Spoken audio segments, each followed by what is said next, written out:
తెలంగాణ జాగృతి మొదలుపెట్టినటువంటి మహిళా రిజర్వేషన్ పోరాటం తెలంగాణ ఆడబిడ్డలకే కాదు 50 మంది భారతదేశ మహిళలకు లాభం జరిగే విధంగా మనము వెలిగించినటువంటి దీపం 29 రాష్ట్రాలలో ఒక వెలుగును నింపి మహిళలకు మహిళా బిల్లును సాధించి పెట్టినటువంటి విషయం మీ అందరికి కూడా తెలిసిందే. చాలా మంది జాగృతి నాయకులు కార్యకర్తలు కూడా నాతో పాటు వచ్చి ఢిల్లీలో ఉండి దీక్ష చేసి అనేక రాష్ట్రాల్లో ఉన్నటువంటి మహిళా సంఘ నేతలతో కోఆర్డినేషన్ చేసుకొని దాదాపు 18 పైచిలకు పార్టీలతోని మనం మద్దతు కూడగట్టి వారితోని పార్లమెంట్లో మాట్లాడించి వారితోని సపరేట్గా 0 అవర్స్లో ప్రొటెస్ట్లు చేపించి రకరకాల కార్యక్రమాలతో ఒక రాజకీయపరమైనటువంటి ఒత్తిడిని సృష్టించి మహిళా బిల్లుని దేశంలో సాధించడంలో తెలంగాణ జాగృతి పాత్ర చరిత్ర ఎన్నటి కూడా మర్చిపోలేనటువంటిది.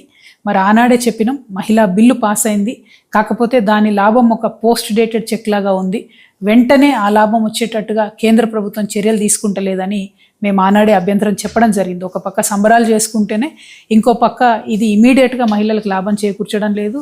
2, ఎవరైతే బీసీ ఆడబిడ్డలు ఉన్నారో వారికి కోటా రావడం లేదనే విషయాన్ని కూడా మేము అదే రోజు అభ్యంతరం పెట్టడం జరిగింది.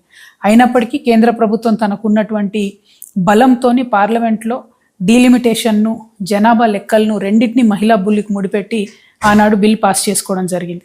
కొత్త పార్లమెంటు బిల్డింగ్ వచ్చినప్పుడు కూడా మోదీ గారు మరి అందులో మహిళా బిల్లును ప్రవేశపెట్టి ఈ దేశ ఆడబిడ్డలందరికీ కూడా ఎంతో మేలు చేసామనే విధంగా ఒక పిఆర్ స్టంట్ లాగా దాన్ని చేయడం జరిగింది. బట్ అల్టిమేట్లీ జరిగింది ఏంటి? పోయినటువంటి కేంద్రం ఎన్నికల్లో మహిళలకు రిజర్వేషన్ రాలేదు. ఆ తర్వాత 10-12 రాష్ట్రాల ఎన్నికలు జరిగితే అప్పుడెప్పుడు కూడా రిజర్వేషన్లు రాలేదు. ఇప్పుడు మళ్ళీ కొత్తగా 2011 జనాభాను తీసుకొనే మేము ఈ రిజర్వేషన్లు ఇస్తామని చెప్తున్నారు. మరి దీనివల్ల మహిళలకు నష్టం జరుగుతుంది అనేటటువంటిది నేను పర్సనల్గా భావిస్తూ ఉన్నాను. 2027 జనాభా గణన జరిగేంత వరకు ఆ జనాభా గణనలో కూడా మీరేదైతే బీసీలను లెక్కిస్తామని చెప్పారో బీసీ కాలం పెట్టి లెక్క పెట్టిన తర్వాత మీరు మహిళా బిల్లుకు అప్లై చేసినట్టయితే బీసీ కోటా వస్తుంది, మహిళలకు కూడా ఎక్కువ సీట్లు వచ్చేటటువంటి అవకాశం ఉంటుంది. కాబట్టి 2027 వరకు ఆగాలని చెప్పి ఆ లాభాన్ని మహిళలకు కలిగించాలని చెప్పి నేను భారతీయ జనతా పార్టీని డిమాండ్ చేస్తూ ఉన్నాను. ఇది బీసీ బిడ్డలు, ముఖ్యంగా బీసీ ఆడబిడ్డలందరూ కూడా కదలాల్సినటువంటి తరుణం. మరి వచ్చేటటువంటి ఈ బిల్లులో ఈ నెల 16, 17, 18 స్పెషల్ పార్లమెంట్ సెషన్ పెట్టి బిల్లును పాస్ చేస్తామని చెప్తా ఉన్నారు. కానీ ఇంతవరకు కూడా ఆ డ్రాఫ్ట్ బిల్లును ప్రజలకు చూపించడం లేదు. సో ఖచ్చితంగా ప్రజలకు ఆ డ్రాఫ్ట్ బిల్లు చూపించాలి.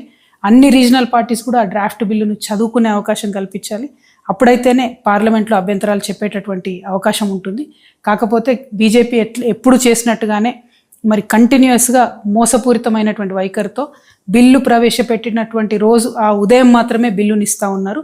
దీన్ని వ్యతిరేకించాలని నేను అందరు పొలిటికల్ పార్టీస్ని కూడా రిక్వెస్ట్ చేస్తూ ఉన్నాను. ఇదివరకు మాతో కలిసి పనిచేసినటువంటి 18-19 పొలిటికల్ పార్టీస్కి కూడా నేను పర్సనల్గా మాట్లాడతాను.